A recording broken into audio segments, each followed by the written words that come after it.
So for the next 3 weeks, we're going to be doing watercolor, and we're going to explore something a little different each time. So for this one, I chose something that's just very classically watercolor. And I mean, I can never do enough landscape paintings. I just think they're beautiful, they're relaxing. There's a lot of liberties, and there's a lot of room for, you know, exploring and changing things, because the trees are not going to mind if you move them a little bit to the side or if you added a tree. So really what we're going to do today is we're going to focus on color, and we're going to focus on the spaces that are kind of bringing out the shapes, because we don't have a whole lot of definition here, but we do have enough to where we can see that it's a tree, that it's a, you know, trees, and there's, you know, a creek or something, and then we have more trees in the backgrounds. So the dominant color scheme is green. So we're going to start with exploring greens. If we've done this before, it doesn't hurt, because you can always discover new greens. And the key is going to have a rich array of greens in your painting, and also strategically placing them to where you get some movement. So it's not just like a big, you know, composition of greens. Okay, so we're going to kind of make decisions on where we're going to put them. We do have just a teeny shot of pink where the sun would be. We see it reflected in the water, and then we have it kind of trickling in just a few areas. So also, if you have Payne's gray, if you don't have Payne's gray, I recommend that you buy just a little tube or pan, because it's a useful color. And now that, you know, everyone has been doing this for a while, it'll be great to have that color and use it as, you know, kind of just a darkening agent, or something that will cool down a color. It's not a color, it's kind of, it's really, it's an accent. It's not a color that you want to use by itself. So Payne's gray, Payne.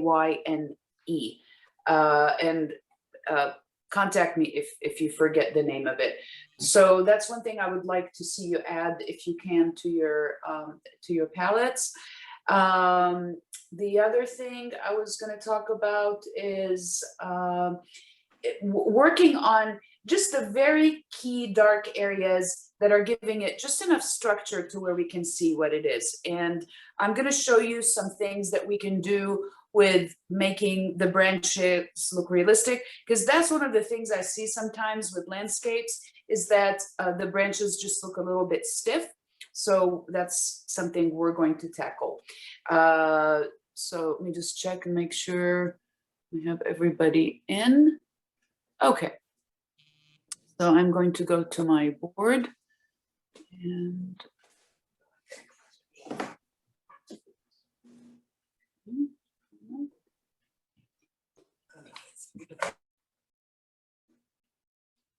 okay, so I have here my example that I did. I don't know, something with there's very bright light, so this is kind of looking a little bit darker, but it's actually just a little bit lighter when I'm looking at it. And what we're going to start doing is we're going to just do a little chart. This is one we did one of the previous times with just, you know, exploring some of the colors. We did do some of the greens. We're just going to do it a little bit more extensively with that. So you can work in circles and squares. I like to keep them keep the sides kind of close to one another, so I can compare them against each other. And this is a great way to really just practice color, is doing that when you can't think of anything to paint, just by different color combinations. Let's say I'm going to explore purples or blues or pinks, and just do that. And with an practice, you know, you will know how to just automatically reach out for a certain color. It becomes second nature to you. But you know, sometimes if I'm tackling a color that I'm not sure of, this is something that I would do on the side of my paper or on a little strip. So okay, so, you know, again, it's so varied. So much depends on what you have in your sets. in terms of color. So I'm just going to bring this closer and show you. So these are the two greens that I have. It's kind of hard to see. This one is kind of a cooler green. I'll show you.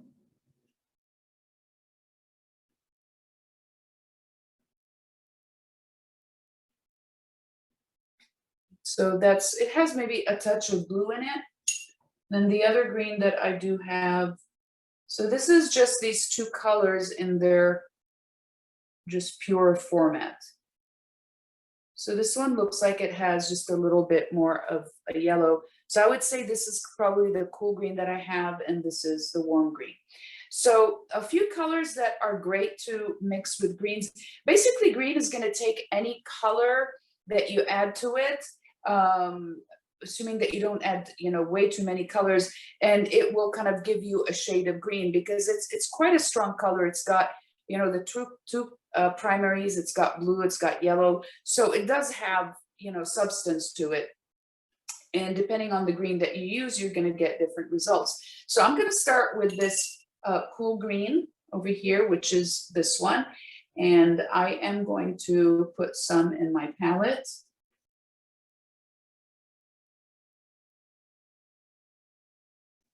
And I'm going to add a touch of dark brown to it.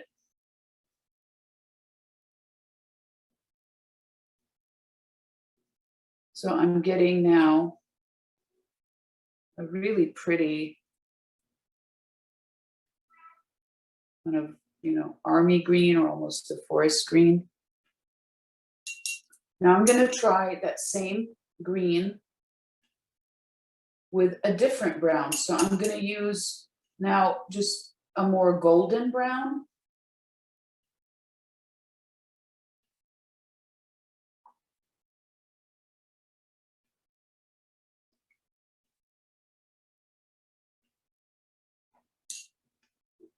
Paint here.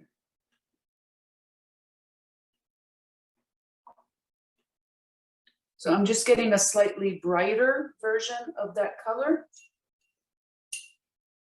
I'm going to show you that same green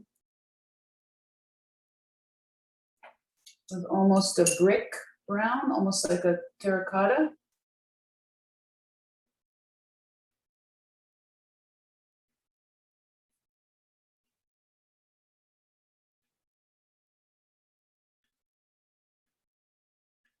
And of course, depending on how much water you use, you are going to get a different variation. You can probably see on your paper much more clearly than you can in my camera how different they look. Again, going back to my cool green. And sometimes it might transform the color, it might become more brown if you still want the hints of green in it, then you just add more color. I'm gonna go with kind of like an ochre, like a golden.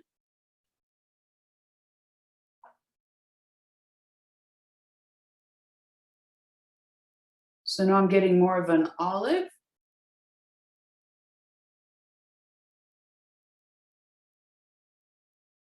Now I'm gonna try it with a little bit of a bright yellow.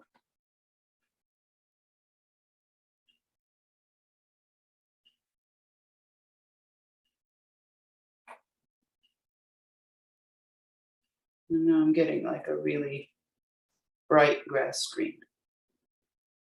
Okay, so one more we're going to do with this cool green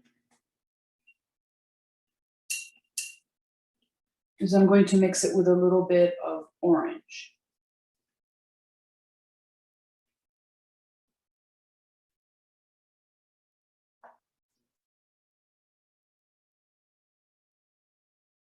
And see, now I'm getting into the more olive greens. So you have to think of the green in terms of being bright, being dim, being a little bit dusty, dark, cool, bright, all of that. So let's go to the other green, which is the warmer green that I have.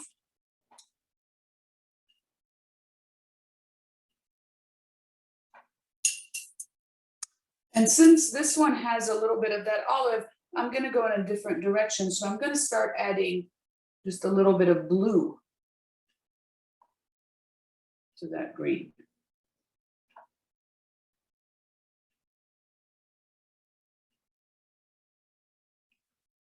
And see, it's giving it a different hue. I'm gonna take that same green and I'm going to add an even cooler blue to it.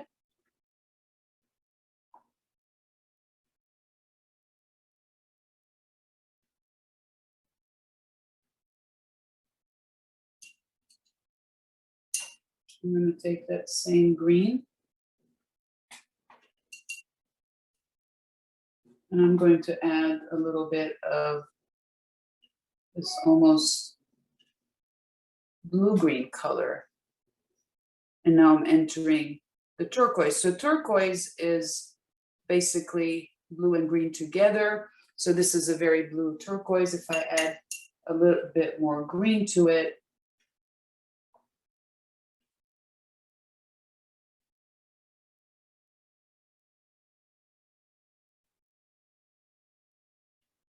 and then of course there's the in-betweens. So the last thing I want to show you is mixing the green with a little bit of Payne's gray. And see what it's doing is just making, this is great for like, you know, far away greens or ones that are sitting in the shade. So there's one color in here that we're going to be using and we want to use it kind of carefully. It's this lemon yellow, which is really not a color that is used in big quantities in watercolor, but it's a great accent. The reason is it's kind of opaque, so it doesn't have the transparency of other colors. So when you use it by itself, just make sure that it's used with a lot of water so it just gives a glow. And when you use it with green, it really gives a nice just brightness to a color. So I'm just going to put that right here with a touch of that green. And see, I didn't use too much. It's kind of strong. So here I'm getting quite a lime color. So again, I mean, there's no end to the combinations that we can make with all of this. And also there's the one that you use with red. So let's go back to that green. Take a little bit of red. And now I'm entering kind of the greens that have a lot of, you know, brown reddish undertones to them. And that's going to be a color you see a lot in fall scenes. Okay. But mostly for what we're doing today, we're going to be mixing in some blues. We're going to be mixing in some of the yellows and just playing as much as we can with those greens. So we are going to start on our painting.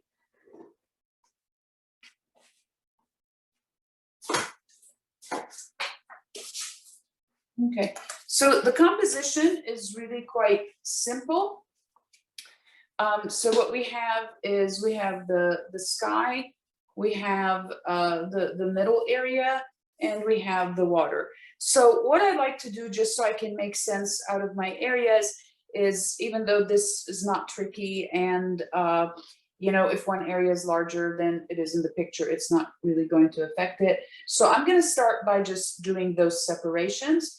And the first thing I'm going to do is I am going to do kind of my, you know, the illusion of my horizon line. And in this painting, it's almost in the lower third of the painting, just a little bit above that. And I'm going to start with any of the not so bright greens that I have here. And I am going to just put in that line that represents my horizon. So now we have a nice diagonal composition with where the water edge is showing.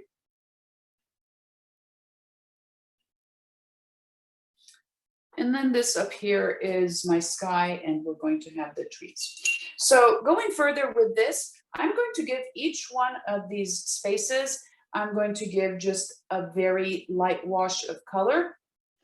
And I'm going to start by wetting my sky. Again, this just needs to be damp. You can also use a small spray bottle if you want to do this.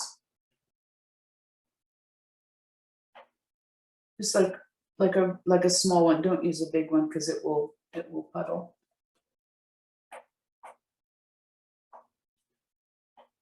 And what I'm going to do here, because this is sky and it's an area that I have some blue undertones, I'm going to give this just a very light blue cast. And it's going to be so light that the blue that you use is not really going to matter that much, because we're just going to be seeing hints of it, and whatever we want to exaggerate, we will do that. So again, I always like to have, at least 2 cups of water. So I'm going to take this blue over here, and I'm just going to just put this in.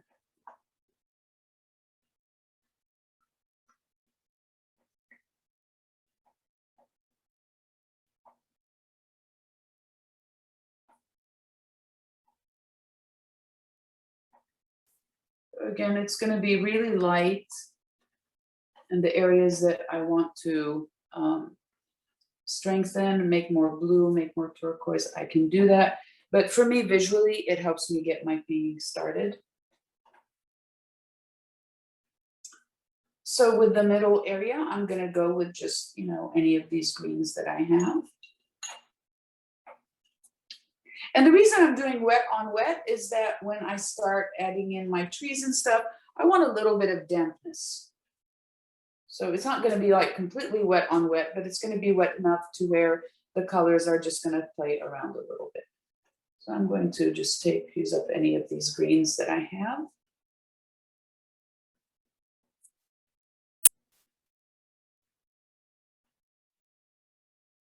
See, I already have kind of my areas separated.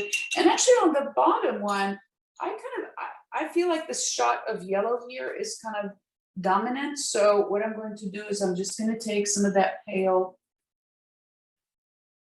let me just put this. And I'm seeing a lot of that bright yellow kind of peeking in. So I decided I'm just going to go ahead and put it. See how strong it is? I mean, it's like neon. It's very strong. So you don't want a whole lot of it.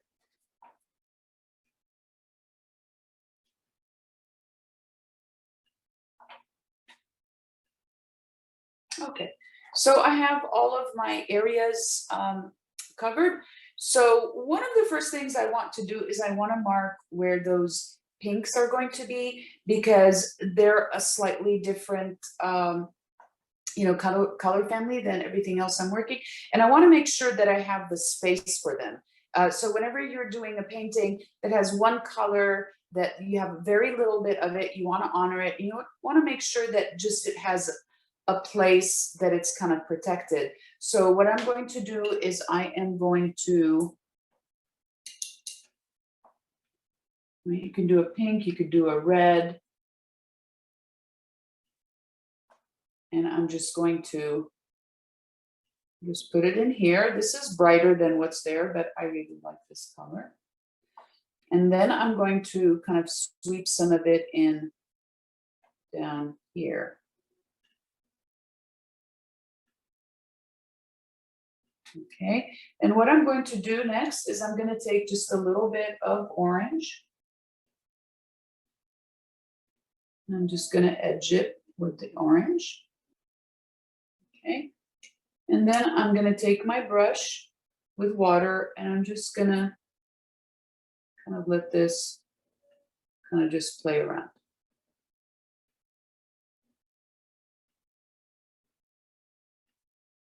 So that way, when I put in my greens and the blues, this area is, somewhat protected. Same thing I'm going to do over here.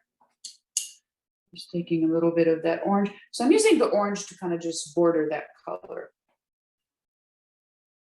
Because I think I will also get a better mix when the orange mixes in with the greens rather than that pink mixing in with the greens. So again, these two, the kind of the guest colors are protected. They're there. I know I have room for them, so I will be mindful as I start painting. So what we're going to do next is we're going to start putting in the trees, the big, the chunkier part, which is, we have a cluster of them here, and then we have some of them here a little bit more elongated. So we're going to start doing that. So if you look at the painting, you can see that the colors are kind of in, the greens are in patches, and that's a great way to kind of think about it. So I'm going to start with this nice cluster over here that is, looks like it has some of, I'm going to take the, it's a warm area, so you can see that it has yellows in it. So I'm going to start by just putting just that basic cool green color that I have.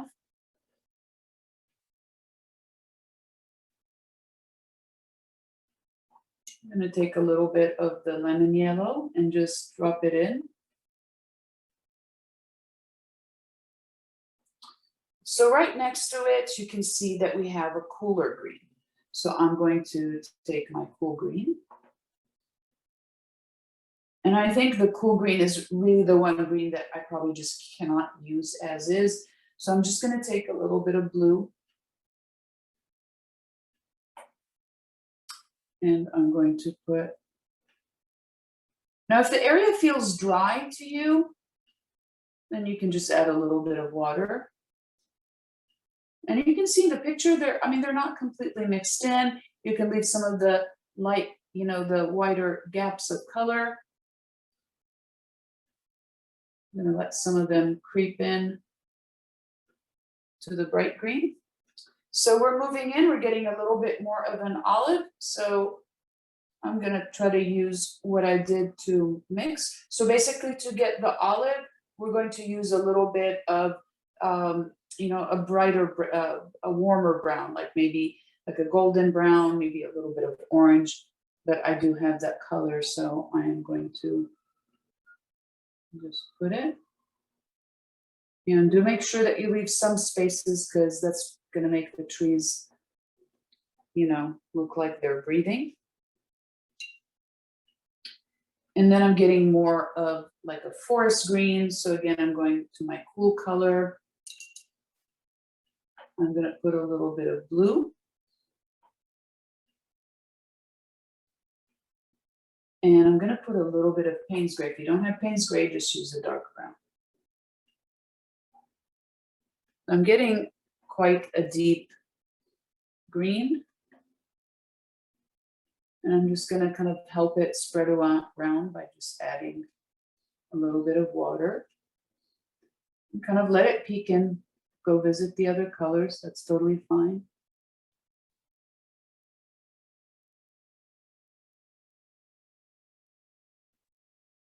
And if you forget to leave spaces, you can just pick them up with a tissue. Okay, so we're kind of going to work on this area, just alternating where we're seeing bright greens, warm greens, cool greens, light greens, dark greens, etc. So we'll work on that a little bit. You know, again, since you did the color swatch, you will probably have a lot of greens that are going to be perfect for that. And what I'm doing as I approach my horizon line, I'm kind of just, you know, just almost like pulling them like, you know, like pulling threads just from the color. And that will start off the trees nicely for me. Just be mindful that you don't put a bright green where you need a cool green, because that will throw off the perspective. So just, you know, if it's in between, then it doesn't really matter. But if the color is obviously, you know, a deep green, you know, then just get it as close as you can.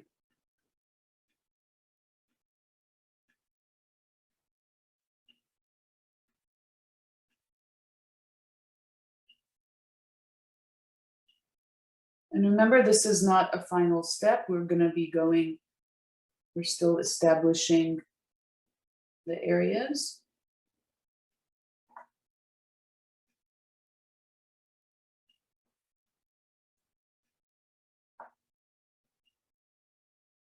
Okay, so as we move towards the center, these greens are getting a little bit of pink in them, a little bit of red, and they're cool. So you can see that they're a cool area, even though they have that shot of red in them. I'm taking my cool green. I'm going to take a little bit of Payne's gray or brown. Pretty much do the same thing, or even a touch of purple. And just so that it's not, you know, suddenly a different color, I'm just going to have them start in there.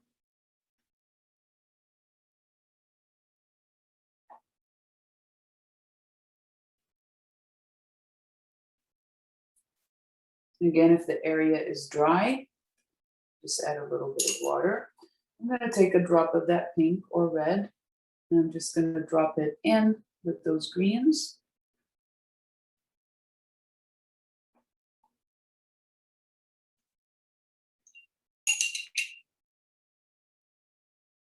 And they kind of move down. Wherever you're seeing just a little bit touch of that pink, add that red, pink. You could even add a purple. So it's really, you want to take the idea of the color and how it's different in that area. It doesn't mean, and you can play around with, you know, purples, reds, anything that's going to be a little bit different to the rest of the colors in the landscape. Okay, so it's getting brighter towards the bottom.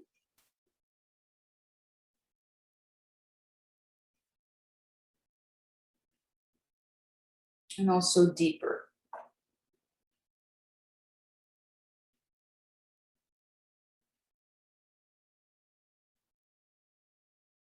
Use a little bit of Payne's gray in here. Get a little bit of brown.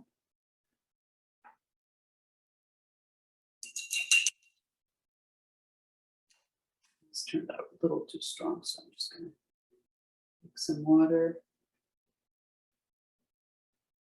Spread it out a little bit. And you can see then kind of the darkness stops as we get in here. So I'm going to just swoop some of this with me. And what I'm doing here is I'm putting down the color, but I'm also just going to pull it out just a little bit. And that's kind of going to start the trees for me. And so that they look like they're, you know, naturally just belonging there instead of being imposed. So that's kind of just at least give it the room to be able to do that.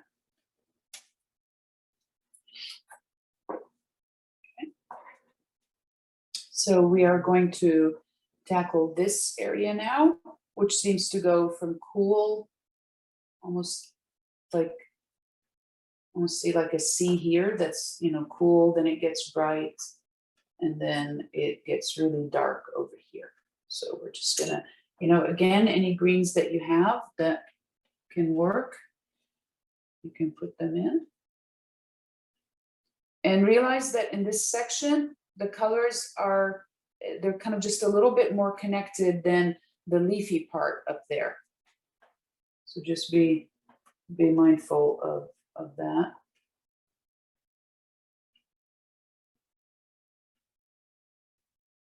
Because it's more of a solid area. The leaves and the branches at the top are just a little bit more individually clustered.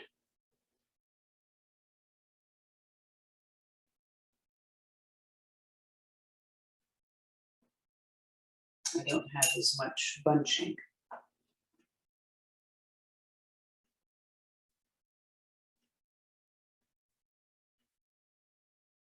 There's kind of a white area here.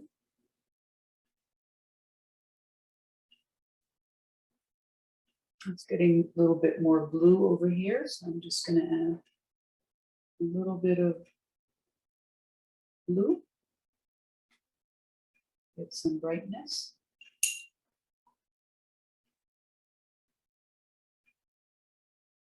And again, if the area feels dry, I think it's just so hot too that, you know, everything is drying very quickly. You see this blue kind of really worked nicely here.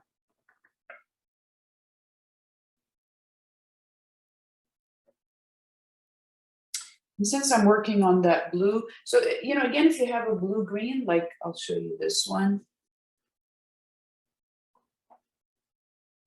It's very blue, so just if I add a little bit of green to it, it's going to give me a nice turquoise. If I put more water on it, it's going to give me like an aqua. So what I'm going to do is I'm just going to wet this area here because I do see a lot of that color.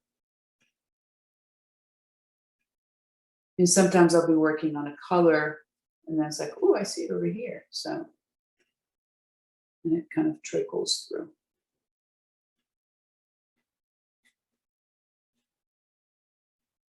Okay, so now we are going to work on the water. And now this is an area that you want to be careful and not use just pure Payne's gray or, you know, a black or a brown. And what we want to do is we want to get like a really deep green. So I've got the cool green.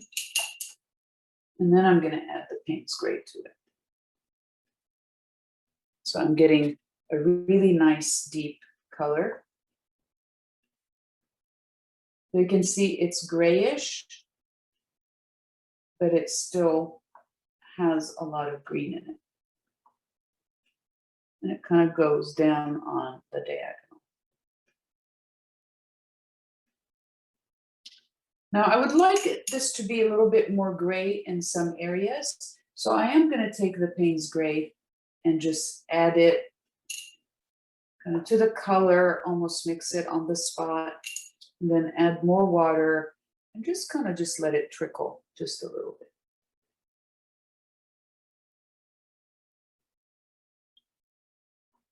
Again, I'm taking the Payne's gray, sneaking it in with the gray, the green that has the Payne gray already. And I'm adding water because I want this to be very translucent. I'm just adding water and just kind of pulling some of it down.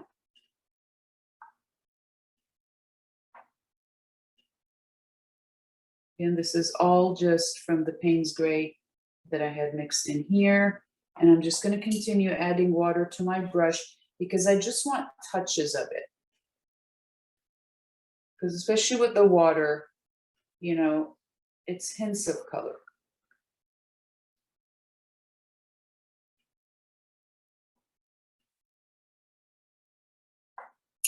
Again, I'm putting in the Payne's gray. And over here, it almost looks like it has just a little bit of blue onto it. So I'm going to put in just a drop of blue. I'm adding water. And just let the color kind of just play.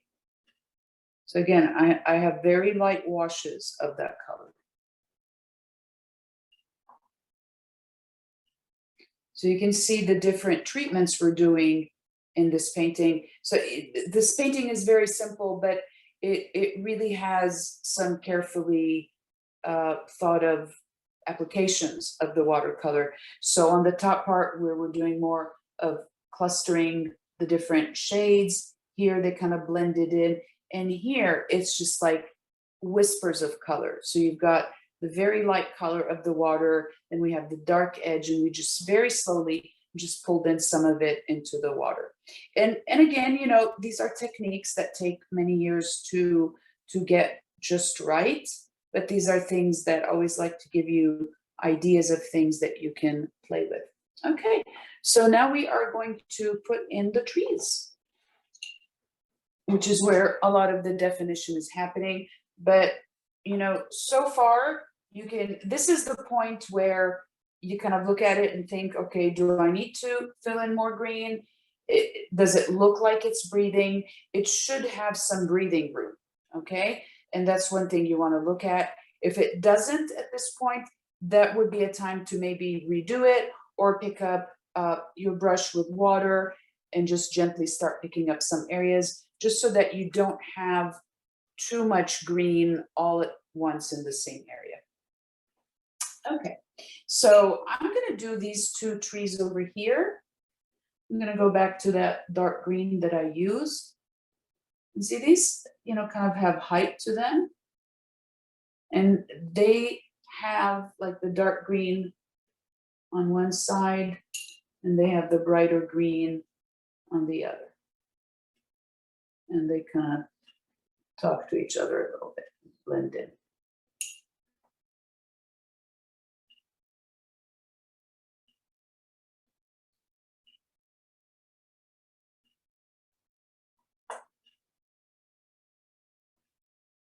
In some areas, you might want to take just a drop of Payne's Gray, or a brown, or a purple.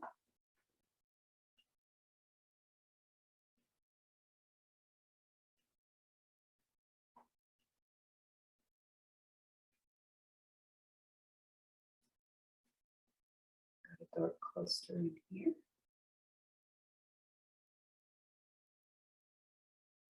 And since I have this dark color, I'm trying to see where else I can use it. That will help just give me a little bit of contrast.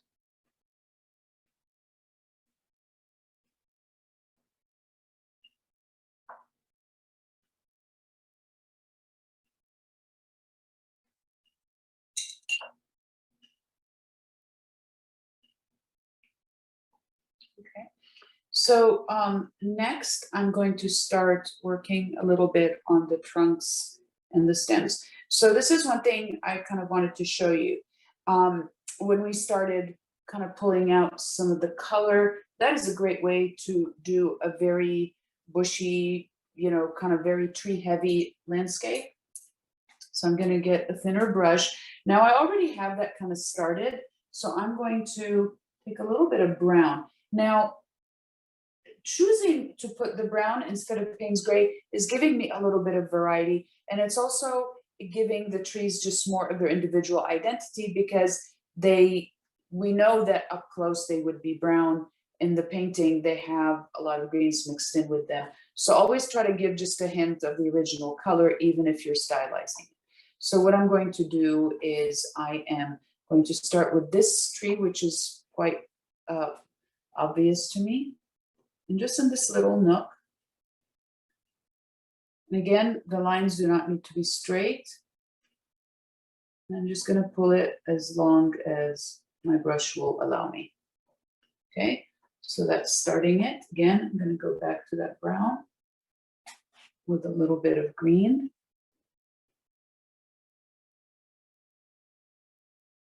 And notice that, it just has goes in different directions. So this is actually going in to the leaf clusters. So I'm not very worried about getting the stiff, end of a line. I'm going to put the one that's right next to it over here.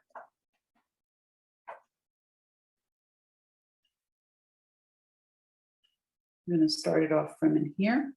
Just kind of rubbing that color just a little bit so the tree does not look superimposed.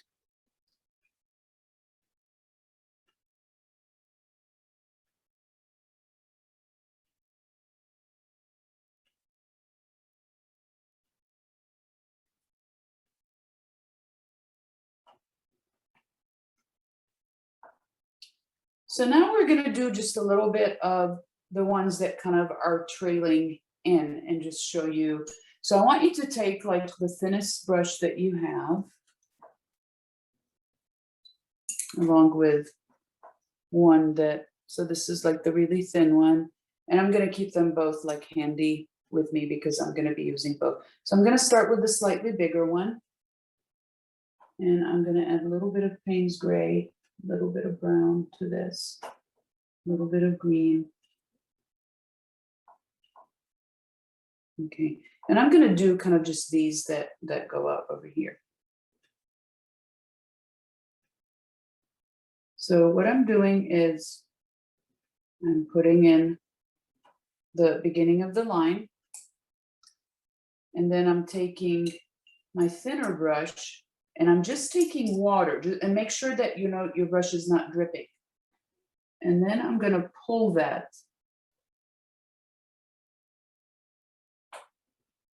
Just a little bit more. So I do have that dark color, and I'm just adding water and just pulling it. So what I'm getting is I'm getting just these very faint lines. I don't know if you can even see them. I'm gonna go just a little bit darker so you can see them. So again, I'm using the slightly larger brush. It's still a very thin brush. And I'm starting off my branches. Now, as they approach where they're going to start to taper off, I'm taking the thinner brush and I'm just taking water and extending them. See, so they almost like just naturally like finish off. And then if you want some areas of them to be just a little bit darker, you can just take the brush, take the darker color and go. So this treatment is just a lot softer than doing a continuous line. So again, I'm going to do some of the other ones over here. So for the very thin ones, you just take the thin brush, go ahead. See, if I stopped it there, it looks stiff. I'm going to take a little bit of water, go back to it and just pull it. It just makes it look so much more natural. Okay, so we're going to do some of the ones that are over here on this side. And again, I want them to come out of the areas that they're sprouting of. Again, like this one here, I'm just going to take the thinner brush with some water and just pull it out. And if afterwards I need just certain areas to be a little bit darker, I can just take my brush and go back in. Again, you know, this is it's a delicate technique. It might take some time. And I always like to start them a little bit lighter because I feel that I can go back and darken some areas. But if you start off the line being very dark, it'll just, you know, especially for a delicate landscape, it might look too strong and then it will be hard to get rid of.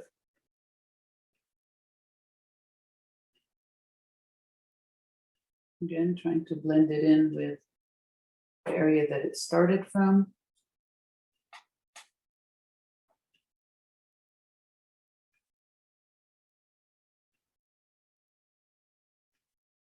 And if it's going into something, then you know you don't really have to, like here, you don't have to worry about tapering it off.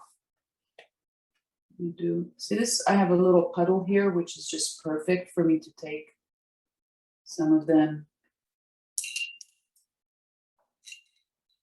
and just pull them out.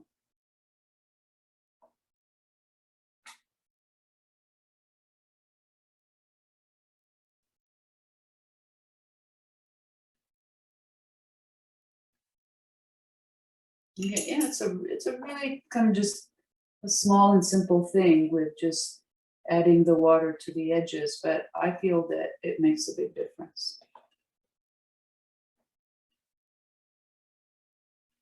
You can see if this is going off the page, I don't have to worry about fading it out. If it's going into a cluster of leaves, I don't have to worry. It's when it's especially like these over here that are going kind of into the sky, I need to be careful with.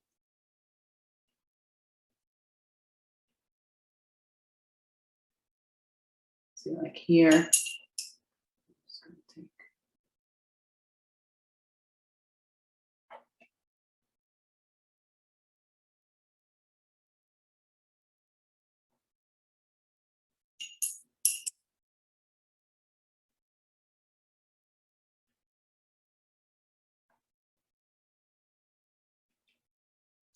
And then as you do this, you know, just make sure that you vary. You don't want all of them to be the same shade for the trees. Just make sure that, you know, some are a little bit darker, lighter.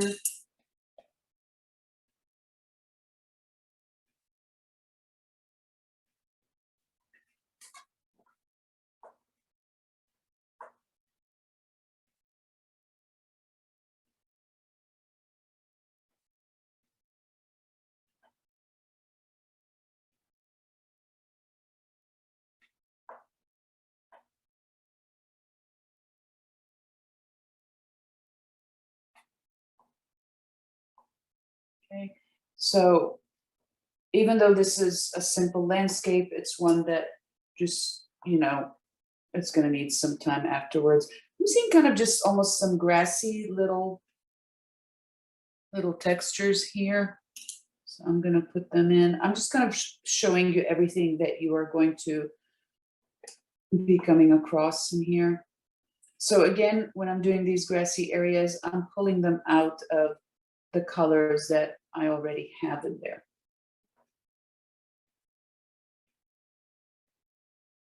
And same thing for the grass. If they look like too pokey, just take some water and just taper off the edges.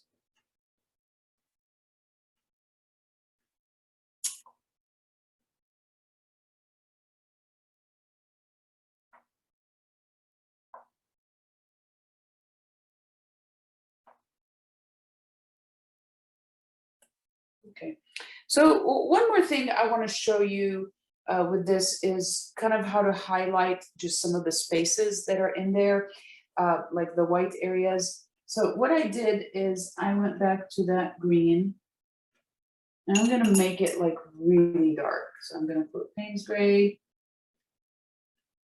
I'm going to put a little bit of dark blue.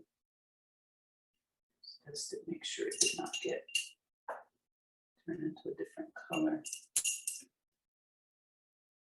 So I'm creating a really deep color, and with a very thin brush, I'm just going to go and just kind of just put that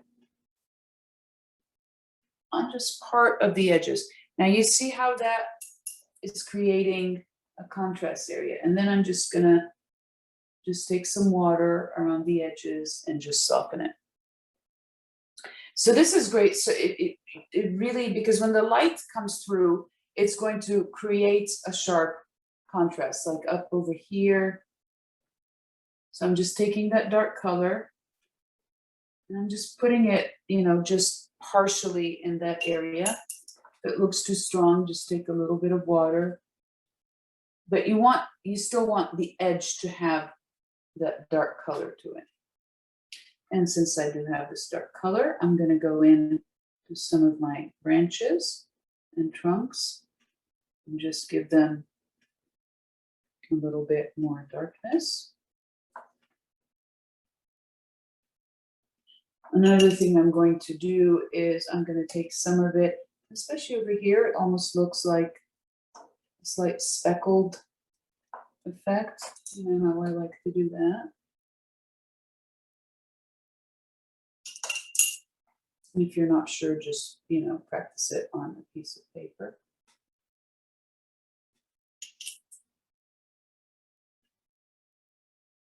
Again, I did not focus on putting in all of the branches and trunks, but rather showing you how you would be working on them.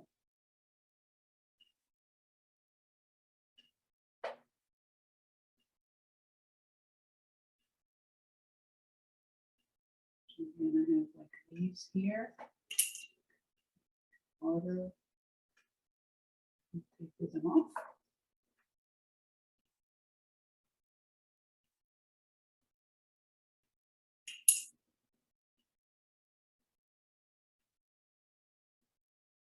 Especially when you're getting here, you just want them to be very light. The other thing I wanted to show you is bridging like this yellow and other colors. So I'm just taking a little bit of blue and just kind of softening that edge. Now this is something here, I think this was accidentally happened, but I'm gonna make it work. So I'm going to take a little bit of green, because also there are some splotches of gray-green over here.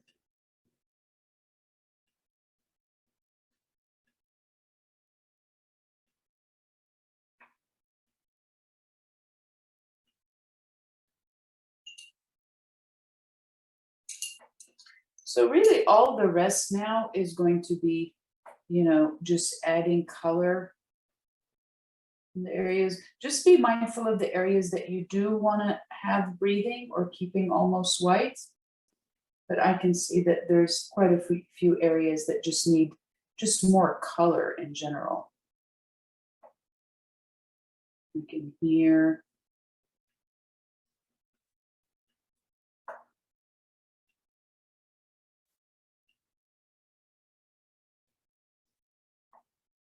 I think this here can get to be darker.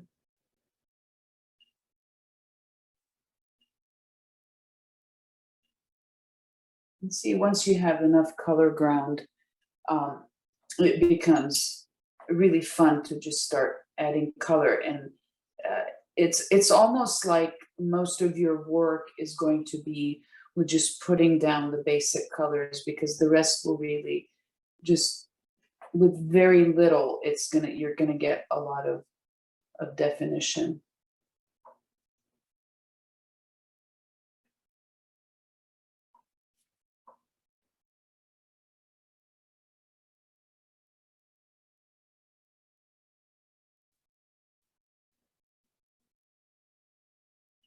And see, this was like one area I wanted to be careful with, because it's dark. I just didn't want it to be too dark when I started, but now I'm seeing that it could probably stand to be darker. It's always easier to darken in watercolors rather than, you know, doing it the other way. If you're using something like acrylics or pastels, you know, you have white that you can always use to lighten an area. We don't have that option with watercolor. So it's best to work, you know, light and then go from there.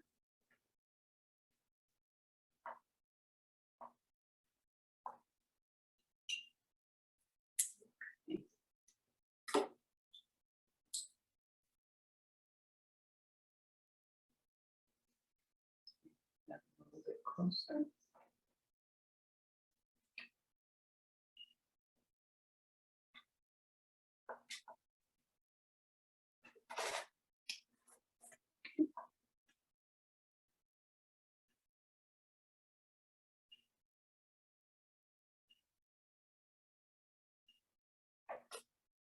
Okay, so you can unmute yourselves.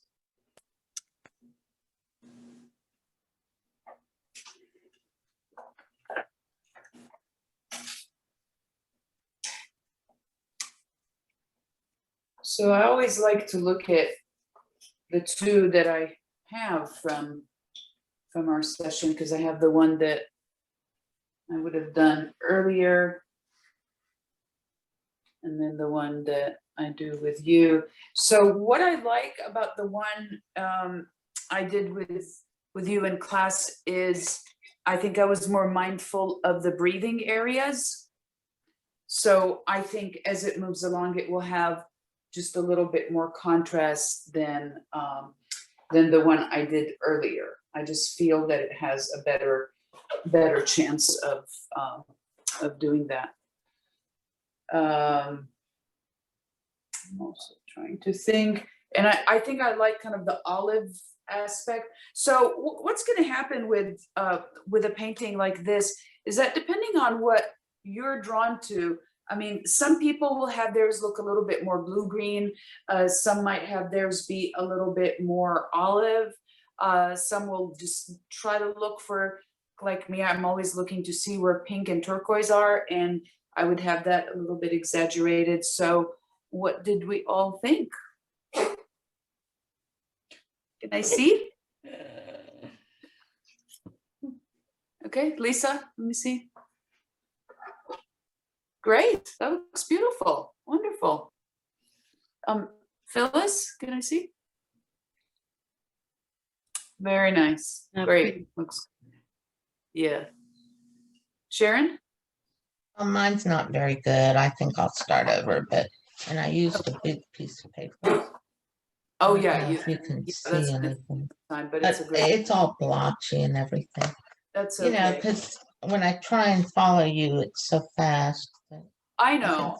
I'll go I back. have to give everyone, you know, something to work with later on. So, yeah, I understand. I'll 'Cause just read it because it's not that hard a design to sketch out. I'll just start over and do it Yeah. carefully, you know. Absolutely, yeah. I mean, I start them out several times before I show them to you, even me. Mhm. Marlene,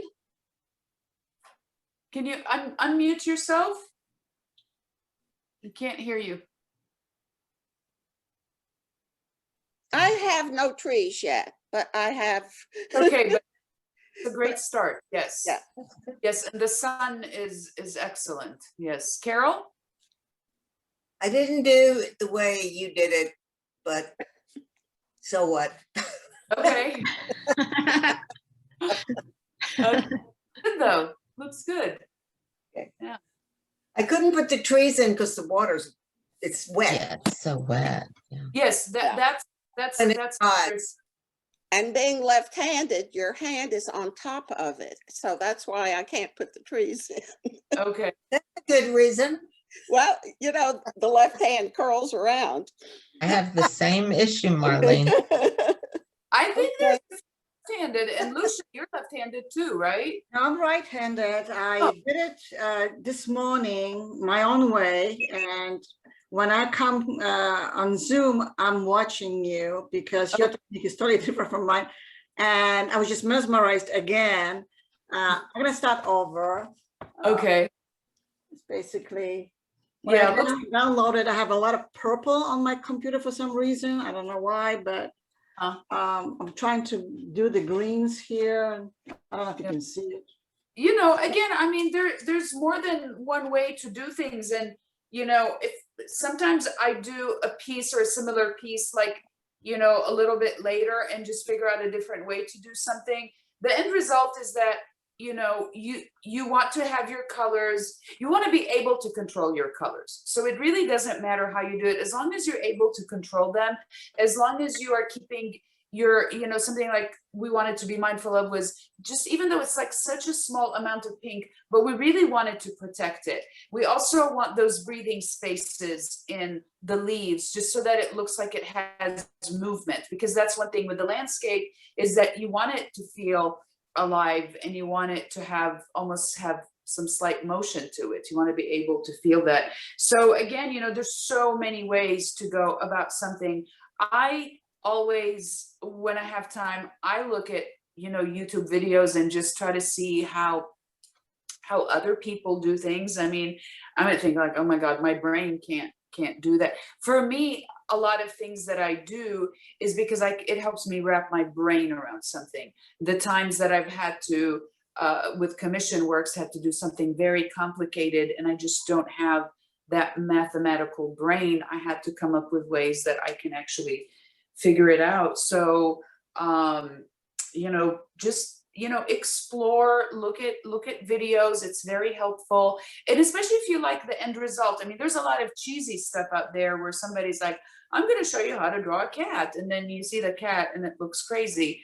Then you think, okay, I'm not going to use those techniques. But when you see something that you really like the outcome of and seeing the process, it can be very useful. If you just take one little something out of it, it's great. I've been teaching myself how to sew just from YouTube. I have no teacher. Oh my God.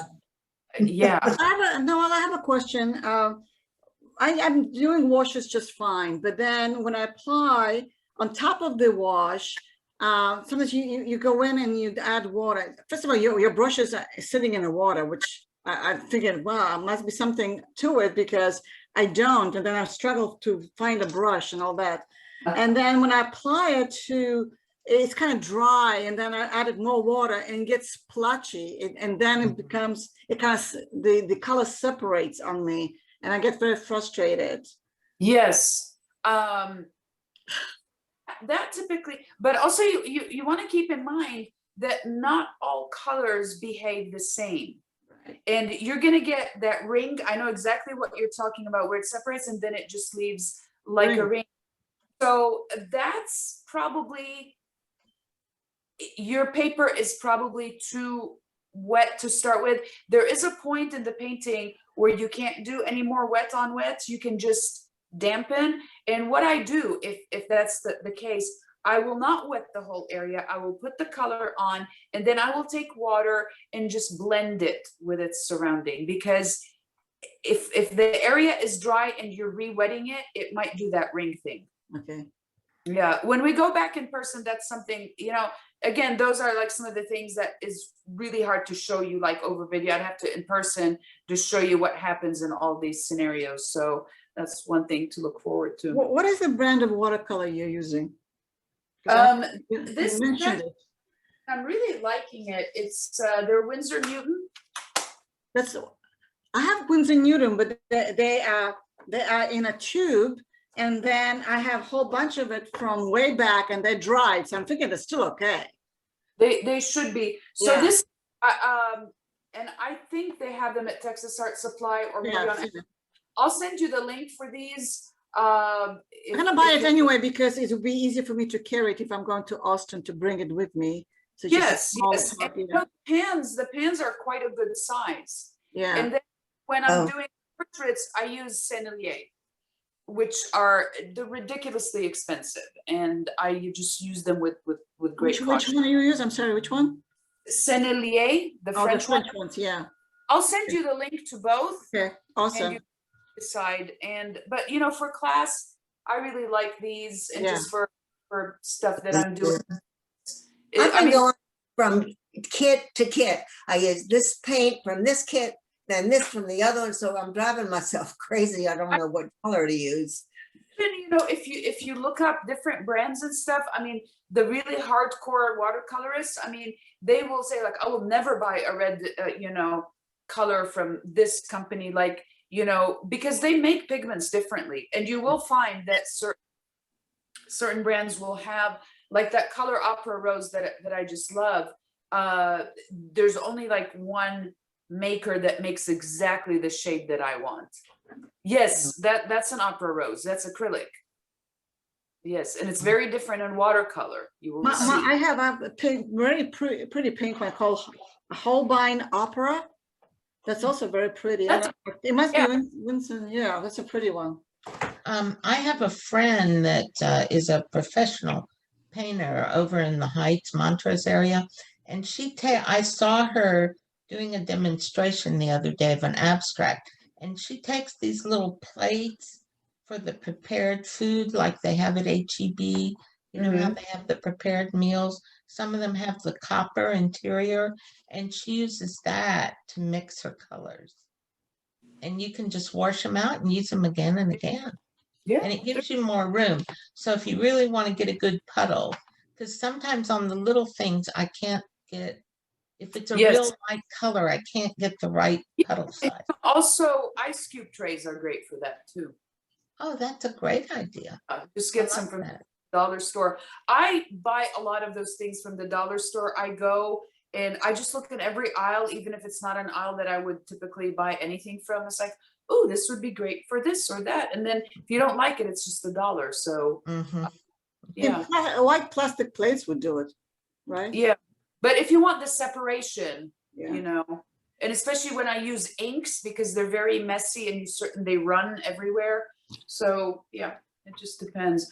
Okay, everyone. Well, this was great. It's always good to, work with colors. So get ready for something completely different next week. And buy a Payne's Gray if you don't have it. And you're all really becoming really good. Just invest in art supplies. That's I have decided a long time ago that I will have no guilt when it comes to buying art supplies. It feeds your soul. It's much more important than buying a dress or anything else. So I will see everyone next week. So contact me if you want to. Noelle. Great. And, love your thank you. Thank you so much. Thank you so much. Thank you. Bye-bye. Bye-bye. Bye.